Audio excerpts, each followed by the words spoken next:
circuit, we're going to have use dumbbells or kettlebells. I have the kettlebells here, so we're going to use those, but dumbbells work just fine. We're going to be here. We're going to have one arm press up, then alternate. So we're going to keep our core still, keep those waist quiet, don't want to lean to the side, and alternate. Pressing up, and then alternate sides. We're going to do 16 total. That's 8 each side for your kids to keep you kind of hard. Then we're going to be split stance here.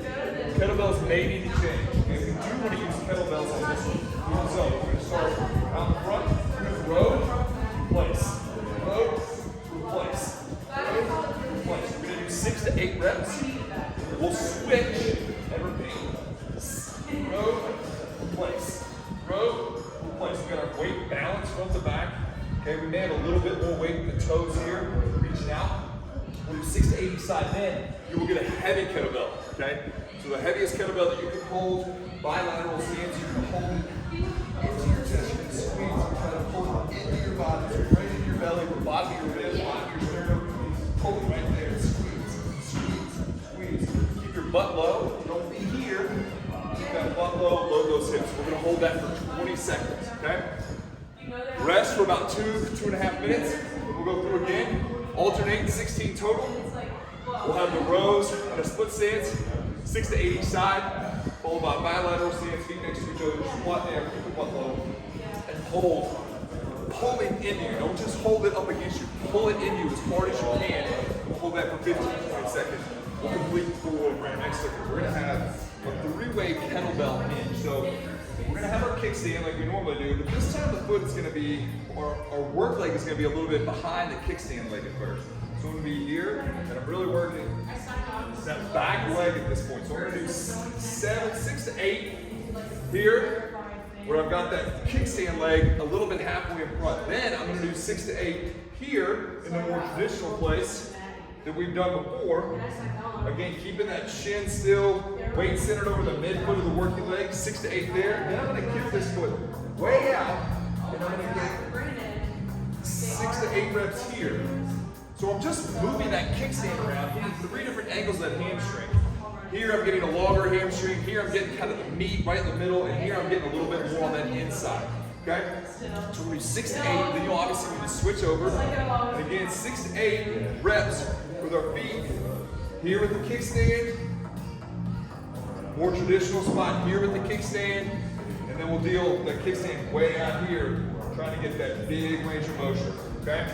So 3 different spots, 6 to 8 reps in each place.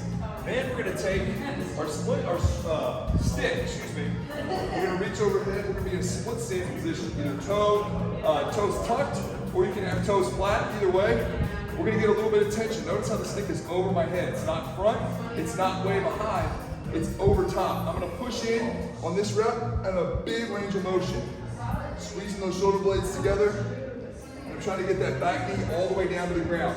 If you do get that back knee all the way down to the ground, I want you to lift that front foot up so that you have more clearance, okay? We don't want the back knee to actually touch, but we want it to take that path. So we'll do 8 to 10 reps on each side. When you switch, make sure you do the opposite. So I was pushing together before, so now I'm gonna pull apart with the stick. Again, keeping it overhead. Ways to spice that up, you can slip the weight here. You could hold a barbell overhead. That would obviously take it way up in the intensity. It all depends upon you. So after that, your heart rate's gonna be sky high. This is a lot of work, 2 big complex movements. Let's take 2, maybe 3 minutes to rest and come back around. If your back starts to hurt when you're doing these hinges, we can take some volume out, maybe do 5 reps in each spot, go slow, and make sure that we're not rounding that back. So when we reach, we're not reaching for the ground. Don't round that back. Keep everything here in the glute hand. If that makes your rep shorter, especially when that foot's forward, if your rep is shorter, that's okay. Not a big deal. We're trying to keep the tension in the hamstring and glute. We're not trying to get the kettlebell to the ground, okay? So, we'll complete 3 rounds of all this. So we're not doing 4, we're just doing 3 rounds. It's a lot of volume, okay? Make sure to have that tension in the stick when you're doing the split legs. We'll do 3 rounds. Make sure you rest 2 to 3 minutes between each one. Okay, for our last circuit, we're gonna do 8 perfect push-ups. Now, if that's too much, we need to get up onto an incline. So I'm gonna show you what they look like here. The bars, okay, if you have these with kettlebells or dumbbells, this is great. You need to keep that middle engaged, so you're kind of tucking pelvis, so it's in a nice happy neutral position, and your shoulders start over top of your hands. We don't want to be back here where our hands are in front of our shoulders. The shoulders start over top of the hands. We're going to pull our shoulder blades together as we pull our body down and press back out.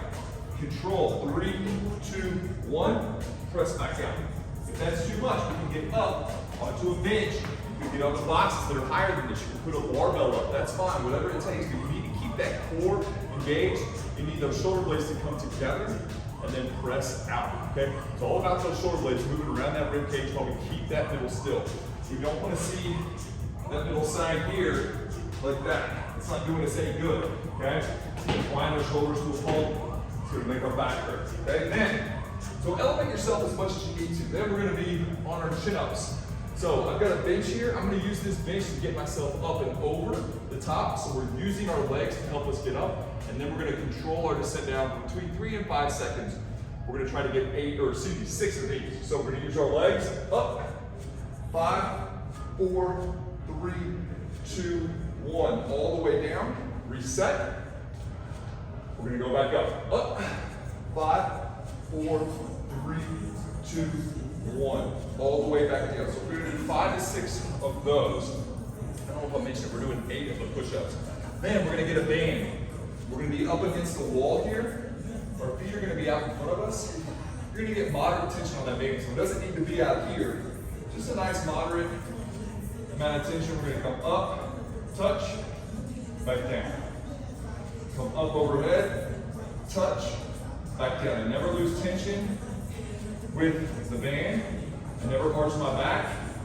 I go straight down and straight up. Straight down and straight up.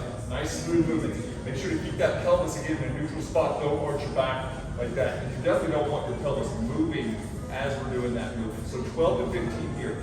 So we're going to do 8 push-ups. We're going to do 5 to 6 of the eccentric chins. We'll use our legs to help us up and then work that eccentric motion. And then we're going to be here, keeping that core engaged, keep that pelvis still, keeping tension on that band, doing raises. We'll complete 4 rounds of that. To end, we're going to work on, I've got the Versa set up, we've got the bike set up, and we've got the rower set up. I'm trying to get everybody hit each piece for a sprint of 40 seconds to 1 minute, somewhere in there, okay? Seeing how far we can get on the Versa, how many calories we can get on the bike, and how far we can get on that rower, okay? If you've only got access to one of those things, or you have a different cardio apparatus that you want to use for an all-out effort, totally fine, no big deal at all. You pick what you want. Some variety is the spice of life, they say. I know that if I gave everybody the choice, no one would pick the Versa and the bike, and we have a line for the rower. So I make folks do all 3, okay? Spice it up. Maybe jump into something you don't want to do because it's just fun to suffer. All right, that's what we're designed to do. All right? Or if you want to jump on the rower for 3 times, do it. Okay, but it's up to you. But that will be separate from this. So we'll do the 4 rounds of the push-up, eccentric chin, and the wall raise. Do all that, and then we end with that cardiovascular session. Okay? We'll complete 3 to 4 rounds of those minute sprints. Then you're done. So appreciate the workout. If you have any questions, hit us up. If you want to come visit us, make it happen, and we will talk to you soon.